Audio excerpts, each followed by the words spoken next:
അലി റളിയല്ലാഹു അൻഹുവിന്റെ ഖിലാഫത്ത് കാലഘട്ടം. മഹാനായ അലി റളിയല്ലാഹു തആല അൻഹു രാജ്യം ഭരിക്കുന്ന രാജാവാണ്, ഖലീഫയാണ്. ഹബീബായ നബി സല്ലല്ലാഹു അലൈഹി വസല്ലം തങ്ങളുടെ ഖലീഫയായി ഇസ്ലാമിക റിപ്പബ്ലിക്കിന്റെ നാലാമത്തെ ഖലീഫയായി മഹാനായ അലി റളിയല്ലാഹു തആല അൻഹു സ്ഥാനം ഏറ്റെടുത്ത സന്ദർഭം. മഹാനായ അലി റളിയല്ലാഹു തആല അൻഹു ഒരു വിഷയമുണ്ടായി. ആ കാലഘട്ടത്തിലെ ഒരു ജൂതൻ മഹാനായ അലി റളിയല്ലാഹു തആല അൻഹുവിന്റെ കയ്യിലുള്ള അങ്കി കൊണ്ടുപോയി. മഹാനായ അലി റളിയല്ലാഹു അൻഹുവിന്റെ അങ്കി ആ കാലഘട്ടത്തിൽ ഉണ്ടായിരുന്ന ഒരു ജൂതൻ മഹാനവറുകളുടെ കയ്യിൽ നിന്ന് അപഹരിച്ചെടുത്തു. മഹാനായ അലി റളിയല്ലാഹു അൻഹുവും ആ ജൂതനും തമ്മിൽ തർക്കമായി.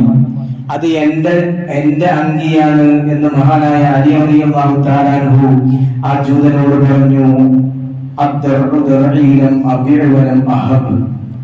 ഞാൻ വിളിച്ചിട്ടില്ല, നിനക്ക് വിറ്റിട്ടില്ല, നിനക്ക് ഞാൻ വെറുതെ തന്നിട്ടുമില്ല, ആ അങ്കി എന്റേതാണ് എന്ന് പറഞ്ഞ് മഹാനായ അലി റളിയല്ലാഹു അൻഹു വലിയ തർക്കം ആ ജൂതനുമായി ഉണ്ടാക്കി. ആ ജൂതൻ മഹാനായ അലി റളിയല്ലാഹു അൻഹുവിന്റെ കയ്യിൽ നിന്ന് ഈ അങ്കി തട്ടിയെടുത്തതാണ്. ഏതായാലും എത്രയോ പ്രശ്നങ്ങൾ കഴിഞ്ഞ് പരസ്പരം തർക്കമായി. തർക്കം തീരാത്തത് കണ്ടപ്പോൾ അന്നത്തെ ഖാദിയായ മഹാനായ ഖാദി ശുഹൈബ് റളിയല്ലാഹു അൻഹു മഹാനായ പണ്ഡിതനാണ്. ആ കാലഘട്ടത്തിൽ മഹാനായ അലി റളിയല്ലാഹു അൻഹുവിന്റെ ഖിലാഫത്ത് കാലഘട്ടത്തിൽ ഖാദിയായിരുന്ന മഹാനായ ഖാദി ശുഹൈബ് റളിയല്ലാഹു അൻഹുവിന്റെ മുമ്പിലേക്ക് രണ്ടുപേരും പരാതിയുമായി ചെന്നു. മഹാനായ ഖാദി ശുഹൈബ് റളിയല്ലാഹു തആല അൻഹു അലി റളിയല്ലാഹു അൻഹുവിനോട് പറഞ്ഞു, ഈ അങ്കി നിങ്ങളുടേതാണ് എന്ന് നിങ്ങൾ വാദിക്കുന്നുണ്ട്, ഈ കാണുന്ന അങ്കി നിങ്ങളുടേതാണ് എന്ന് നിങ്ങൾ വാദിക്കുന്നു, അതിന് തെളിവുണ്ടോ? ഖാദി അവർ ചോദിക്കുകയാണ്. ഇസ്ലാമിക റിപ്പബ്ലിക്കിന്റെ നാലാമത്തെ ഖലീഫ ആ നാട്ടിലെ രാജാവിനോടാണ് ചോദിക്കുന്നത്, ആ നാട്ടിലെ ഭരണാധിപനോടാണ് ചോദിക്കുന്നത്, നിങ്ങളുടേതാണ് ഈ അങ്കി എന്നതിന് തെളിവുണ്ടോ എന്ന് മഹാനായ അലി റളിയല്ലാഹു അൻഹുവിനോട് ചോദിക്കുമ്പോൾ മഹാനായ അലി റളിയല്ലാഹു അൻഹു പറയുന്നു, എന്റെ മകൻ ഹസൻ ഇബ്നു അലി റളിയല്ലാഹു അൻഹു, മഹാനായ ഹസൻ റളിയല്ലാഹു അൻഹു അതിന് സാക്ഷിയാണ്. ഇത് എന്റെ അങ്കിയാണ് എന്നതിന് എന്റെ മകനായ ഹസൻ റളിയല്ലാഹു അൻഹു സാക്ഷിയാണ് എന്ന് പറഞ്ഞപ്പോ മഹാനായ ഖാദി ശുഹൈബ് റളിയല്ലാഹു അൻഹു പറഞ്ഞു, ലാ ഷഹാദത്തുൽ ഇബ്നി ലാ യജൂസു ലിൽ അബി. വാപ്പാക്ക് വേണ്ടി മകൻ സാക്ഷി നിന്നാൽ ആ സാക്ഷിത്വം ഇസ്ലാമിൽ സ്വീകാര്യമല്ല. വാപ്പാക്ക് വേണ്ടി ഒരു വിഷയത്തിൽ മകൻ സാക്ഷി നിന്നാൽ ആ സാക്ഷിത്വം സ്വീകാര്യമല്ല എന്ന് മഹാനായ ഖാദി ശുഹൈബ് റളിയല്ലാഹു അൻഹു ഭരണാധികാരിയുടെ മുഖത്തേക്ക് നോക്കി പറയുകയാണ്. ഇവിടെ എതിർപക്ഷത്ത് നിൽക്കുന്നത് ജൂതനാണ്, മറുപക്ഷത്ത് നിൽക്കുന്നത് ഇസ്ലാമിക റിപ്പബ്ലിക്കിന്റെ നാലാമത്തെ ഖലീഫയാണ്.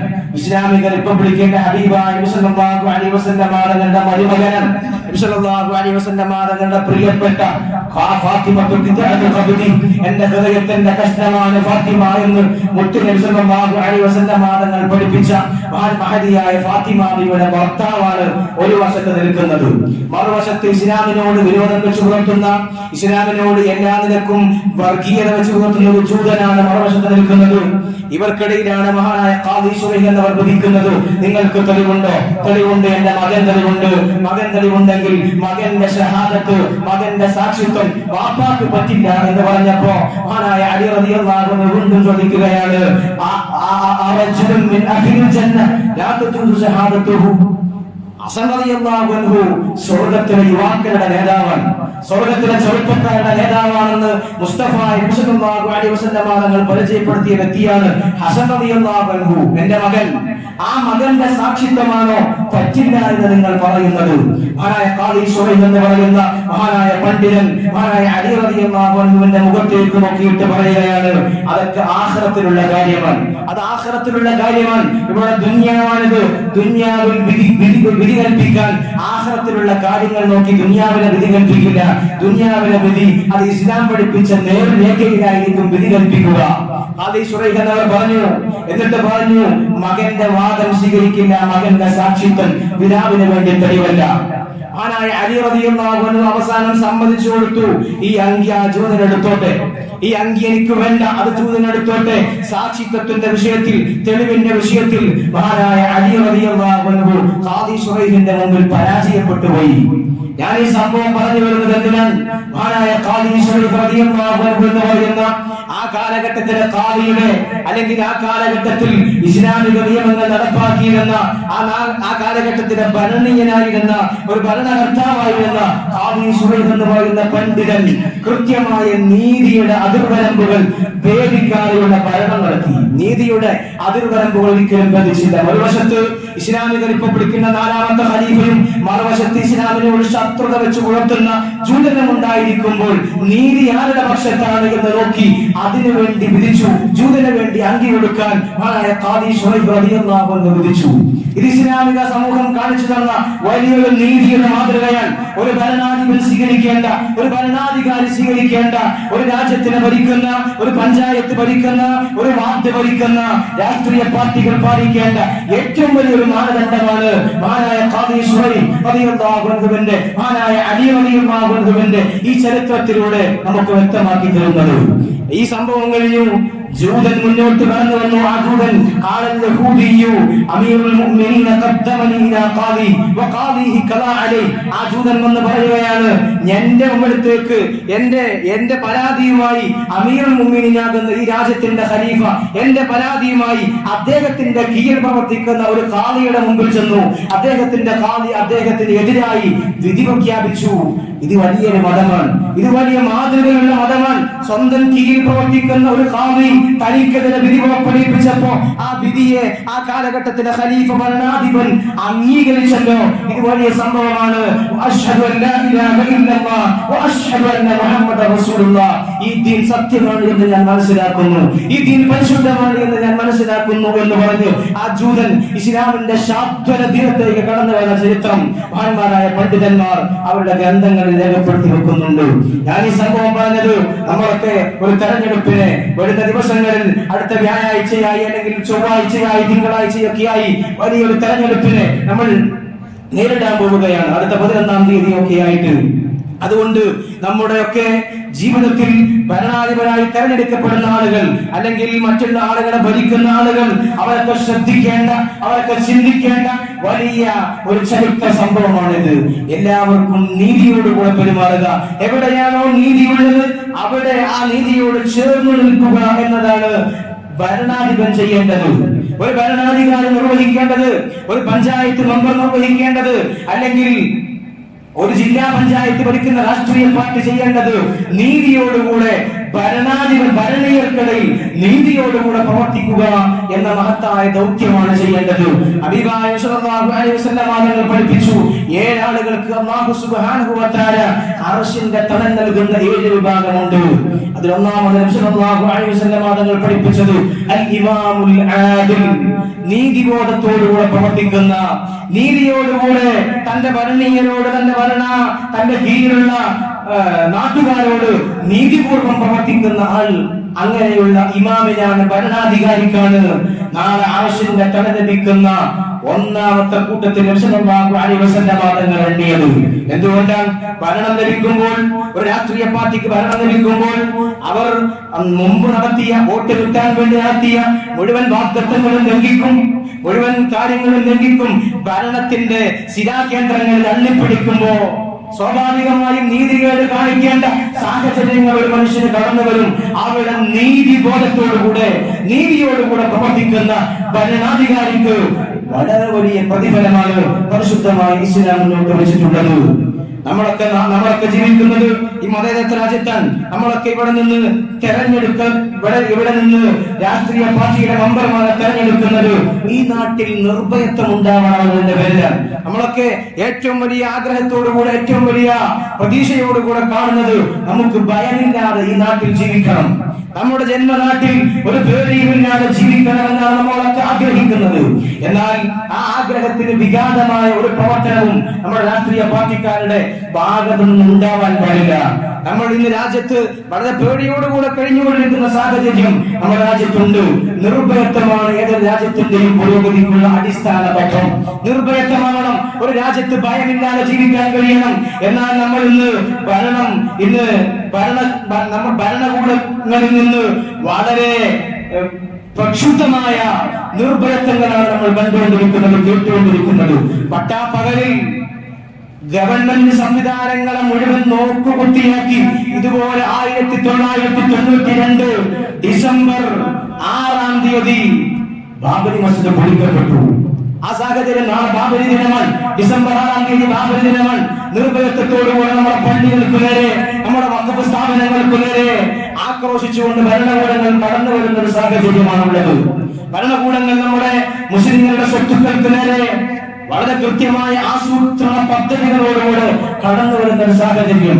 ഈ സാഹചര്യത്തിൽ നമ്മുടെ നാട്ടിൽ നിർഭയത്വത്തോടുകൂടെ നമ്മളുടെ നിർഭയത്വത്തോടുകൂടെ നമ്മൾ ഭരിക്കാൻ കെൽപ്പുള്ള രാഷ്ട്രീയ പാർട്ടിക്കാരെ, രാഷ്ട്രീയ മെമ്പർമാരെ നമ്മൾ തെരഞ്ഞെടുക്കേണ്ടതുണ്ട്.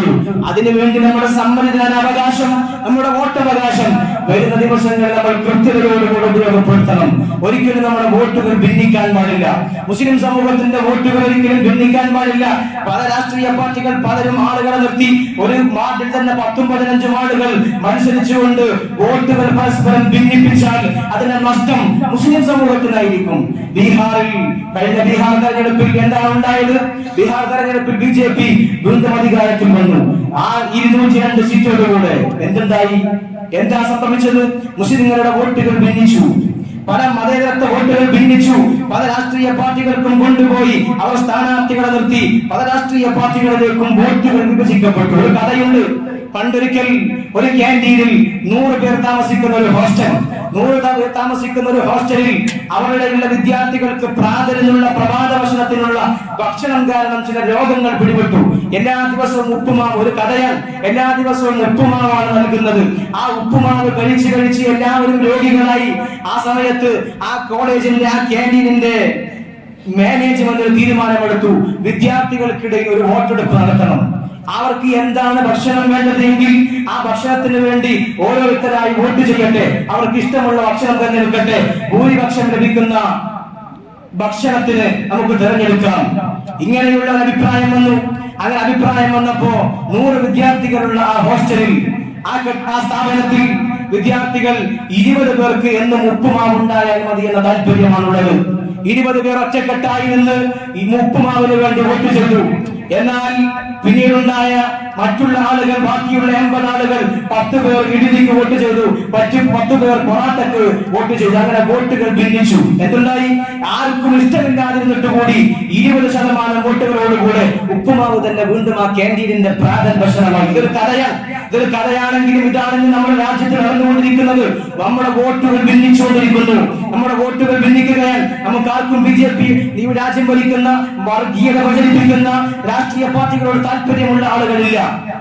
ഇന്ത്യയുടെ പൊതുസ്വഭാവം അങ്ങനെയാണ്. അത് വോട്ടിന്റെ ഓരോ ലിസ്റ്റുകൾ നോക്കിയാൽ നമുക്ക് മനസ്സിലാക്കാൻ കഴിയും. ഇവിടെയുള്ള ഭരണകൂട രാഷ്ട്രീയ പാർട്ടികളോട് താല്പര്യമുള്ള ആളുകളല്ല ഇന്ത്യയിലെ ഭൂരിപക്ഷം ആളുകളും. പക്ഷെ സംഭവിക്കുന്നത് എന്താണ്? നമ്മുടെ വോട്ടുകൾ ഭിന്നിക്കുന്നു. പല രാഷ്ട്രീയ പാർട്ടികൾക്കായി വോട്ട് കുത്തി, പല ആളുകൾക്കും വോട്ട് കുത്തി നമ്മുടെ വോട്ട് ബാങ്കുകൾ ചിന്നിപ്പോകുന്ന, പതറിപ്പോകുന്ന ഒരു സാഹചര്യമുണ്ട്. അങ്ങനെയാവാൻ പാടില്ല. നമ്മുടെ വോട്ടുകൾ നമ്മുടെ നാടിന്റെ ഐക്യത്തിന്, നമ്മുടെ നാടിന്റെ പുരോഗതിക്ക്, നമ്മുടെ നാടിന്റെ വികസനത്തിന് പ്രാധാന്യം നൽകുന്ന ആളുകൾക്ക് വേണ്ടി നമ്മുടെ വോട്ടുകൾ ഉപയോഗപ്പെടുത്തണം. ഒരാൾ പോലും ഈ അടുത്ത ആഴ്ച നടക്കാൻ പോകുന്ന നമ്മുടെ തെരഞ്ഞെടുപ്പിൽ നിന്ന് വിട്ടുനിൽക്കാൻ പാടില്ല. വളരെ ഗൗരവത്തോടുകൂടെ ഞങ്ങൾ ഉത്ബോധിപ്പിക്കുകയാണ്. തെരഞ്ഞെടുപ്പല്ലേ, അത് ആരെങ്കിലൊക്കെ വന്നോളും എന്ന് കരുതി വോട്ടവകാശം വിനിയോഗിക്കാതിരിക്കരുത്. കാരണം ഇന്ന് വോട്ടിനെ പിടിച്ചുകൊണ്ടാണ് പല കാര്യങ്ങളും നടന്നുകൊണ്ടിരുന്നത്. നമുക്കറിയാമല്ലോ, 2002 വോട്ടിംഗ് ലിസ്റ്റ് എടുത്തുകൊണ്ടാണ് ഇപ്പോൾ ഈ എടുക്കുന്നത് SIR-ന്റെ കണക്കെടുപ്പ് നടന്നത്. 2002 വോട്ടെടുപ്പ്.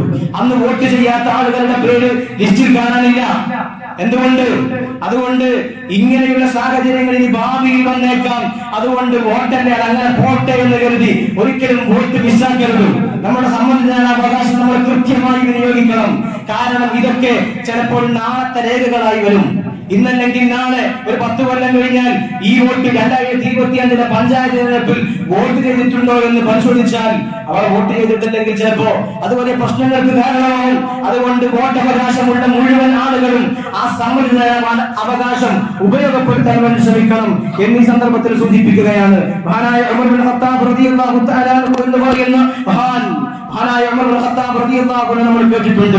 ഭരണാധികാരികൾ സ്വീകരിക്കേണ്ട, രാജ്യം ഭരിക്കുന്ന അല്ലെങ്കിൽ പഞ്ചായത്ത് ഭരിക്കുന്ന എല്ലാവരും സ്വീകരിക്കേണ്ട ഒരു മാതൃക മഹാനായ ഉമർ ഇബ്നുൽ ഖത്താബ് റളിയല്ലാഹു അൻഹുവിനുണ്ട്. മഹാനായ ഉമർ ഇബ്നുൽ ഖത്താബ് റളിയല്ലാഹു അൻഹുവിനെ കാണാൻ വേണ്ടി കിസ്റ ചക്രവർത്തിയുടെ ഒരു ദൂതൻ പരിശുദ്ധമായ മദീനയിലേക്ക് കടന്നു വന്നു. അദ്ദേഹം കടന്നു വന്നിട്ട് അന്വേഷിക്കുന്നത് ഉമറിന്റെ കൊട്ടാരം എവിടെയാണ് എന്നാണ്. ഉമർ ഇബ്നുൽ ഖത്താബ് റളിയല്ലാഹു അൻഹുവിന്റെ കൊട്ടാരം എവിടെയാണ് അദ്ദേഹം അന്വേഷിച്ചു. ആ കിസ്റ ചക്രവർത്തിയുടെ ദൂതൻ മദീനയിൽ വന്ന് ഉമർ ഇബ്നുൽ ഖത്താബ് റളിയല്ലാഹു അൻഹുവിന്റെ കൊട്ടാരം പരിശോധിച്ചപ്പോ ആളുകൾ വിരൽ ചൂണ്ടി കാണിച്ചു കൊടുത്തു. ഈ ഒരു ചെറ്റക്കുടിലാണ് ഉമർ ഇബ്നുൽ ഖത്താബ് റളിയല്ലാഹു അൻഹുവിന്റെ വീട്. ചെറ്റക്കുടിലേക്ക് ഓല കൊണ്ട് മേഞ്ഞ വീടിലേക്ക് കാണിച്ചു കൊടുത്തു, വിരൽ ചൂണ്ടി. അവിടെ ചെന്ന് നോക്കുമ്പോൾ ഉമർ ഇബ്നുൽ ഖത്താബ് റളിയല്ലാഹു അൻഹു വീട്ടിലില്ല. അദ്ദേഹം മഹാനായ ഉമർ ഇബ്നുൽ ഖത്താബ് റളിയല്ലാഹു അൻഹു ഒരു മരത്തിന്റെ ചുവട്ടിൽ തല വെച്ച് കിടന്നുറങ്ങുകയാണ്. ഇസ്ലാമിക ലോകത്തെ ഭരണാധികാരിയുടെ പ്രഫുല്ലമായ മാതൃകയാണിത്. ലോകം മുഴുവൻ അടക്കി വരിച്ച കിസ്റയുടെ കോട്ടക്കൊത്തളങ്ങളെ വിറപ്പിച്ച, സാമ്രാജ്യത്വ ശക്തികളെ വിറപ്പിച്ച മഹാനായ ഉമർ ഇബ്നുൽ ഖത്താബ് റളിയല്ലാഹു അൻഹുവിന്റെ ഭരണത്തിലെ ഏറ്റവും വലിയ മാതൃക ഒരു കൊട്ടാരം പ്രതീക്ഷിച്ചു വന്ന കിസ്റയുടെ ദൂതന് കാണാൻ കഴിഞ്ഞത് മരച്ചുവട്ടിൽ വിശ്രമിക്കുന്ന ചെറ്റക്കുടിലിന്റെ അധിപനായ ഉമർ ഇബ്നുൽ ഖത്താബ് റളിയല്ലാഹു അൻഹുവിനോടാണ്. ആ നേരത്ത് ആ ദൂതൻ മഹാനായ ഉമർ ഇബ്നുൽ ഖത്താബ് തങ്ങളോട് പറയുന്നുണ്ട്, ഹകംത ഫഅദൽത ഫനിംത.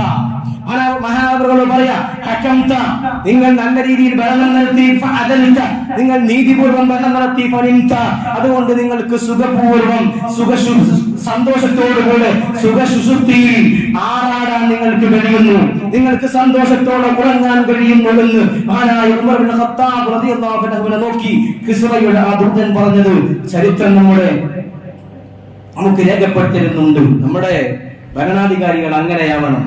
നമ്മൾ ഒരിക്കലും തെരഞ്ഞെടുക്കപ്പെടുന്ന ആളുകൾ, ഈ നാട്ടിൽ നിന്ന് തെരഞ്ഞെടുക്കപ്പെടുന്ന ആളുകൾ ജനങ്ങൾക്ക് പാസ്സാകുന്ന ഫണ്ട് ഉപയോഗിച്ച് സ്വന്തം വീട് കെട്ടിപ്പടുക്കാൻ ഉപയോഗിക്കരുത്. ജനങ്ങളുടെ ആവശ്യത്തിന് വേണ്ടി ഉപയോഗിക്കപ്പെടുന്ന, സർക്കാർ പാസ്സാക്കുന്ന പണം സ്വന്തം കീശയിലേക്കിട്ട് സ്വന്തം കീശ വീർപ്പിക്കുന്ന പരിപാടി അതൊരു ഭരണാധികാരിക്കും വിളിച്ചതല്ല, ഒരു വാർഡ് മെമ്പർക്കും വിളിച്ചതല്ല, ഒരു പഞ്ചായത്ത് പ്രസിഡന്റിനും വിളിച്ചതല്ല. അത് വിശുദ്ധമായി ഇസ്ലാം ശക്തമായി വിലക്കിയിട്ടുണ്ട്. ഇസ്ലാമിക ലോകത്ത് ഭരണം നടത്തിയ പണ്ഡിതന്മാർ മുഴുവൻ, സ്വഹാബിമാർ മുഴുവൻ ഇങ്ങനെയുള്ള മാതൃകയാണ് നമുക്ക് കാണിച്ചു തന്നത്. സ്വന്തം ആവശ്യങ്ങളില്ല, സ്വന്തം ആവശ്യങ്ങൾ നിറവേറ്റുന്നില്ല.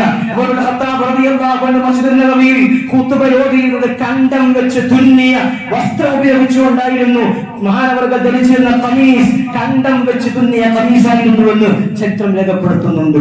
ഉപയോഗിക്കാവുന്ന സ്വത്തുക്കൾ അത്രയുണ്ട്, പൊതുജനങ്ങളുടെ സ്വത്തുണ്ട്. അതിലൊന്നും കണ്ണുവെക്കാതെ കൃത്യമായ ഭരണം നടത്തി മഹാനായ ഉമർ ഇബ്നുൽ ഖത്താബ് റളിയല്ലാഹു അൻഹു ആ ഒരു മാതൃക നമ്മളൊക്കെ സ്വീകരിക്കേണ്ടതുണ്ട്. നമ്മുടെ രാജ്യത്ത്, നമ്മുടെ നാട്ടിൽ തെരഞ്ഞെടുപ്പ് വരുമ്പോ നമ്മളൊക്കെ ശ്രദ്ധിക്കേണ്ടത് നമ്മുടെ ആഘോഷങ്ങൾ പരിധി വിടരുത്. അതാണ് സൂചിപ്പിക്കാനുള്ളത്. തെരഞ്ഞെടുപ്പിൽ വിജയിക്കുമ്പോ അവരന്റെ അഭിമാനത്തിന് ശതം വരുന്ന രൂപത്തിലുള്ള ആഘോഷങ്ങൾ നടത്തരുത്. ഇസ്ലാമിക ചിട്ടയ്ക്ക് വിരുദ്ധമായ ആഘോഷങ്ങൾ നമ്മൾ ഏർപ്പെടരുത്. എന്റെ പ്രിയപ്പെട്ട മുസ്ലിം സമൂഹത്തിനോടാണ് പറയുന്നത്, നമുക്ക് മറ്റുള്ളവർക്ക് ബുദ്ധിമുട്ടുണ്ടാകുന്ന, അന്തരീക്ഷ മലിനീകരണം ഉണ്ടാക്കുന്ന, ശബ്ദകോലാഹലങ്ങൾ ഉണ്ടാക്കുന്ന ആഘോഷങ്ങളിൽ നമ്മൾ ഉൾപ്പെടരുത്, അതിന്റെ ഭാഗമാക്കാവരുത്. ഇതൊന്നും ഇസ്ലാം അനുവദിച്ചിട്ടില്ല. സന്തോഷമുണ്ടാകുമ്പോൾ അതതിന്റെ ലളിതമായ രൂപത്തിൽ അതൊക്കെ നിർവഹിക്കുക. അതൊക്കെ വലിയ ആർഭാടങ്ങളായി, വലിയ ഒച്ചപ്പാടുകളായി, അതൊന്നും പരസ്പരം ശത്രുതക്കുള്ള ഒരു കാരണമാക്കി മാറ്റാതിരിക്കുക. അല്ലാഹു സുബ്ഹാനഹു വ തആല തൗഫീഖ് നൽകി അനുഗ്രഹിക്കട്ടെ. ആമീൻ എന്ന് ദുആ ചെയ്തുകൊണ്ട് ഇൻഷാ അല്ലാഹ് നമ്മുടെ പള്ളിയിലേക്ക്